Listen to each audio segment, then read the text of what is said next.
సందీప్ గారు, బండి సరోజ్ కుమార్ గారిది చాలా ఇంపార్టెంట్ క్యారెక్టర్ ఉంది ఇందులో యాజ్ అ విలన్. సో అది ఎలా డిజైన్ చేశారు? ఆయనని కాస్ట్ చేయాలని మీకు ఎలా అనిపించింది? ఫస్ట్ నుంచి ఈ స్టోరీ రాసినప్పుడు విలన్ క్యారెక్టర్ మీద కూడా చాలా ఎక్కువ కేర్ తీసుకుంది. అంటే బేసిక్గా ఒక ఒక ఒక సైడ్ ఒక లెవెల్ ఆఫ్ ఇన్నోసెన్స్ ఉన్నప్పుడు ఇంకొక పక్కన క్రూయల్నెస్, ఒక వికెడ్నెస్ ఇవన్నీ ఉండాలి కదా. సో ఈక్వల్గా సమాంతరంగా ఉండాలి కాబట్టి సో ఆ క్యారెక్టర్ లాగా డిజైన్ చేసి, అంటే ఏంటంటే జస్ట్ లైక్ విలన్ అనగానే ఒక మొహం మార్చుకొని సీరియస్గా పెట్టేసి అలా అనుకుండా తన నుంచి కూడా ఒక ఫన్ సైడ్ ఉంటుంది. ఆ విలన్ క్యారెక్టర్లో కూడా ఒక ఫన్ సైడ్ ఉంటుంది.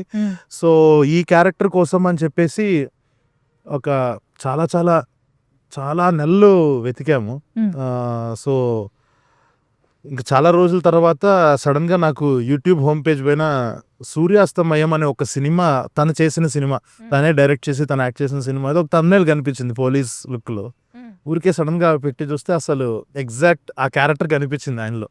అంటే ఏంటనంటే ఆయన ఇంకా పర్ఫామ్ చేయటము ఇవన్నీ పక్కన పెడితే హీ బీయింగ్ హిమ్ ఒక కైండ్ ఆఫ్ ఒక అందులో క్యారెక్టర్ చాలా వరకు నేను రాసుకున్న క్యారెక్టర్ సిమిలర్గా కనిపించింది. అది చూపించేటప్పటికి సరే ఒకసారి అడుగుదాము, ట్రై చేద్దాము అని చెప్పేసి ట్రై చేశాను. సో ఆయనకు కూడా క్యారెక్టర్ బాగా నచ్చి హీ కేమ్ ఆన్ బోర్డ్. అదొక క్రేజీ ఎక్స్పీరియన్స్ అంతా కూడా వచ్చేటప్పుడు.